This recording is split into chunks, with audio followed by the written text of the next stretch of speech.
வணக்கம் friends, welcome to Excel BRICS.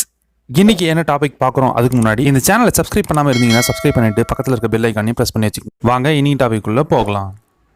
எக்ஸலில் use பண்ணுற 3 முக்கியமான ஃபங்க்ஷன்ஸ், அதாவது ஃபார்முலாஸ் தான் இன்றைக்கி நம்ம பார்க்க போகிறோம். அப்படி என்ன 3 முக்கியமான ஃபங்க்ஷன்ஸ்? ஒன்று வந்து vlookup, அதுக்கு ஆல்டர்னேட்டிவாக இண்டெக்ஸ் மேட்ச் சொல்லித்தர போகிறேன். அதுக்கப்புறமா கவுண்டிஃப் வந்து ரொம்ப இடத்துல யூஸ் பண்ணுறோம். ஸோ அது எப்படி பண்ணலாம், அப்படிதும் கூகுள் ஷீட்டில் எப்படி ஒர்க் பண்ணலாம் அப்படின்றது தான் பார்க்க போகிறோம். கூகுள் ஷீட்டில் ரொம்ப வித்தியாசமாலாம் கிடையாது. ஆஸ் யூஷுவல் எப்படியும் எக்ஸலில் நம்ம பண்ணுறோம் இல்லையா, அதே மாதிரி தான். பட் இது கொஞ்சம் டிஃப்ரெண்ட்டாக இருக்கும். நீங்கள் இதை ட்ரை பண்ணி பாருங்கள். ஏன்னா ஒரு ஷீட்லேருந்து இன்னொரு ஷீட்டுக்கு நீங்கள் vlookup போட முடியாது. அந்த மாதிரி எப்படி போடுறது, அது எப்படி ஃபங்க்ஷன் ஆகும் அப்படின்றத இதில் பார்க்கலாம். இப்போ வந்து நம்ம ஒரு டேபிள் செட்டப் எடுத்துருக்கோம். இது வந்து ஃபார் எக்ஸாம்பிளுக்காக தான் நான் எடுத்திருக்கேன். உங்களுக்கு டேட்டா எப்படி இருக்குன்றதை பொறுத்து நீங்கள் சேஞ்ச் பண்ணிக்கலாம். இப்போ இதிலேருந்து ஒரு எஸ்ஐடி நம்பரை காப்பி பண்ணி ஹெச் காலமில் போட்டுக்கிறேன்.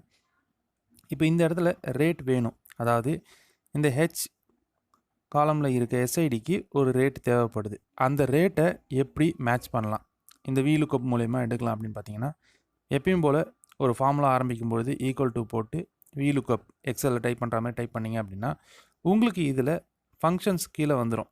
அதில் வந்து உங்களுக்கு எக்ஸ்பிளைன் பண்ணியிருப்பாங்க இந்த ஃபார்முலா எப்படி ஒர்க் ஆகுது, இந்த ஃபார்முலாவில் என்னெல்லாம் இருக்குது அப்படின்றதுக்கு. ஸோ உங்களுக்கு எந்த ஒரு கன்ஃபியூஷனுமே இருக்காது. நீங்கள் ஈஸியாகவே இதை யூஸ் பண்ணிக்கலாம். அதுவும் இந்த மாதிரி கூகுள் ஷீட்டில் நீங்கள் ட்ரை பண்ணுறீங்க அப்படின்னா, ஃபஸ்ட் டைமாக இருந்ததுன்னா இது ரொம்ப ஈஸியாக தான் இருக்கும். எப்பயும் போல் நீங்கள் அந்த சர்ச் கீயை போட்டுட்டு அதுக்கப்புறமா எந்த டேபிளோ, அதாவது ரேஞ்ச் என்னன்றதை செலக்ட் பண்ணிக்கணும். ரேஞ்ச் செலக்ட் பண்ணதுக்கப்புறமா எப்பயும் மறக்காமல் லாக் பண்ணிவிடுங்க. F4 கீ யூஸ் பண்ணி லாக் பண்ணிவிடுங்க. லாக் பண்ணதுக்கப்புறமா அதோட இண்டெக்ஸ் நம்பர் என்னன்றதை சொல்லணும். இண்டெக்ஸ் நம்பர் அப்படின்றது என்னன்னு பார்த்தீங்கன்னா, அந்த காலமோட நம்பர். இப்போ ஏ காலம் அப்படின்னா அது 1, பி காலம் 2. அந்த மாதிரி உங்கள் வேல்யூ எங்கே இருக்குது, அதாவது எதை கண்டுபிடிக்க போகிறீங்க அப்படின்றத பொறுத்து அந்த காலம் நம்பரும் சேஞ்ச் ஆகும். இப்போ நான் வந்து ரேட் கண்டுபிடிக்க போகிறேன். அது சி காலமில் இருக்குது. ஸோ நம்பர் 3, 3 போட்டு நீங்கள் ப்ராக்கெட், அதாவது ஃபங்க்ஷனை க்ளோஸ் பண்ணி விட்றலாம். அந்த ஃபார்முலா க்ளோஸ் பண்ணதுக்கப்புறமா என்டர் கொடுத்தீங்க அப்படின்னா உங்களுக்கு ஒரு வேல்யூ கிடச்சிடும். அதுக்கு முன்னாடி இதில் கீழே ஃபால்ஸ் அப்படின்ற ஆப்ஷன் கொடுத்துருக்காங்க பார்த்தீங்களா, எதுக்காக கொடுக்கணும் அப்படின்றதெல்லாம் கீழே எக்ஸ்பிளைன் பண்ணியிருக்காங்க. அது எதுக்குன்னு பார்த்தீங்கன்னா, அக்யூரேட்டாக ஒரு வேல்யூ வேணும், இல்லை கவுண்டிங் மாதிரி இருந்தால் போதும் அப்படின்னு நினச்சிங்கன்னா அதுக்காக அந்த ட்ரூ ஆர் ஃபால்ஸ் போடலாம். இப்போ போட்டதுக்கப்புறமா உங்களுக்கு அந்த வேல்யூ அக்யூரேட்டாக இருக்கான்றதை நீங்கள் செக் பண்ணிக்கங்க. உங்களுக்கு நான் அதை பாக்ஸ் போட்டு காமிச்சிருக்கேன் பாருங்க, ஹைலைட் பண்ணியிருக்கேன். நம்ம எதுக்காக போட்டோமோ அந்த வேல்யூ அக்யூரேட்டாகவே வந்துருச்சு. ஸோ இதுக்கப்புறமா vlookup கரெக்டாக ஃபங்க்ஷன் ஆகிடுச்சு. நான் சொன்னது உங்களுக்கு புரியல அப்படின்னாக்கா இன்னொரு தடவை சொல்கிறேன்.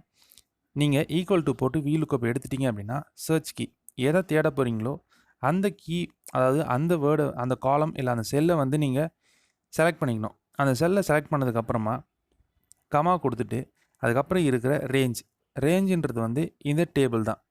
இந்த டேபிளில் எங்கே டேட்டா இருக்குது, இல்லை ஃபுல்லாகவே நீங்கள் செலக்ட் பண்ணிட்டீங்க அப்படின்னாலும் செலக்ட் பண்ணிவிட்டு நீங்கள் லாக் பண்ணிவிடுங்க. லாக் பண்ணிவிட்டு கமா கொடுத்துட்டு உங்களோட இண்டெக்ஸ், அதாவது இந்த காலமில் இருக்கிற வேல்யூ தான் உங்களுக்கு வேணும் அப்படின்னு நினச்சிங்கன்னா அது எந்த காலமோ அந்த நம்பர் கொடுத்து கமா 0 கொடுத்து நீங்கள் ப்ராக்கெட் க்ளோஸ் பண்ணிக்கலாம்.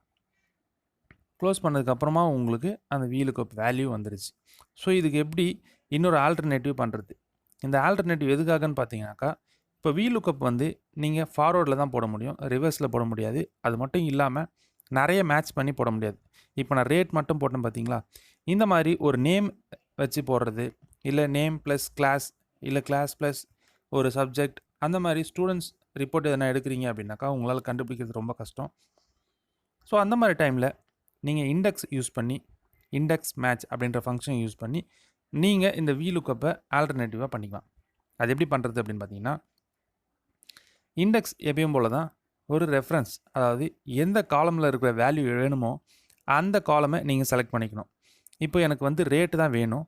ஸோ அந்த காலமை நான் ஃபஸ்ட்டே செலக்ட் பண்ணி லாக் பண்ணிக்கிறேன். அதுக்கப்புறமா கமா கொடுத்துட்டு மேட்ச்னு டைப் பண்ணிங்க அப்படின்னா மேட்ச்லேயும் அதே மாதிரி தான் கேட்டிருக்கோம். நீங்கள் இப்போ vlookup யூஸ் பண்ணிங்க பார்த்தீங்களா, அதே மாதிரி தான் இதுலேயும் கேட்டிருக்கோம். ஒரு சர்ச் கீ, ரேஞ்ச், அந்த மாதிரி தான் கேட்டிருக்கோம்.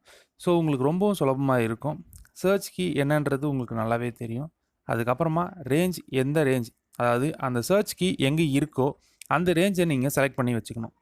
அந்த ரேஞ்ச் செலக்ட் பண்ணதுக்கப்புறமா நீங்கள் கமா கொடுத்துட்டு உங்களுக்கான இண்டெக்ஸ் நம்பரை நீங்கள் அங்கே எழுதணும்.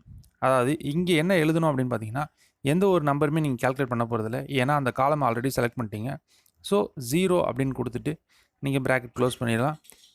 இண்டெக்ஸ் மேட்ச் 2 யூஸ் பண்ணதுனால 2 ப்ராக்கெட்டுமே க்ளோஸ் பண்ணிங்கன்னா உங்களுக்கு வேல்யூ கண்டிப்பாக வந்துடும். உங்களுக்கு இதில் ரெஃபரன்ஸ் எரர் எதாவது வந்துச்சு அப்படின்னா இன்னொரு தடவை செக் பண்ணி பாருங்கள். ஏன் அப்படின்னா, இண்டெக்ஸ் கொடுத்துட்டீங்க, அந்த இடத்துல ரெஃபரன்ஸ் எதுவும் கொடுக்காம விட்டுட்டீங்க அப்படின்னா, அதாவது தப்பாக கொடுத்துருக்கீங்க அப்படின்னா அந்த மாதிரி எரர் வரலாம். இந்த மேட்ச் ஃபார்முலாவில் சர்ச் கீ யூஸ் பண்ணி ஒரு இது கண்டுபிடிச்ச மாதிரி இதுக்கப்புறம் இன்னொரு கமா போட்டு இன்னொரு மேட்ச் யூஸ் பண்ணிங்க அப்படின்னா அதில் எது மேட்ச் பண்ணணும் அப்படின்றது நீங்கள் அதில் போட்டுக்கலாம். ஸோ அந்த டபுள் மேட்ச் எப்படின்றத கண்டினியூஸாக இந்த வீடியோ பாருங்கள். இந்த சேனலை சப்ஸ்கிரைப் பண்ணி வச்சுங்க, உங்களுக்கு அடுத்ததையும் சொல்லித்தரேன். இப்போது கவுண்ட் இஃப் பார்ப்போம். கவுண்ட் இஃப் எப்போவுமே எதுக்கெலாம் யூஸ் பண்ணுவோம் அப்படின்னு பார்த்தீங்கன்னா, ஒரு காலம் ஃபுல்லாகவே நிறைய வேல்யூஸ், அதாவது டிஃப்ரெண்ட் ஆஃப் வேல்யூஸ் இருக்குது.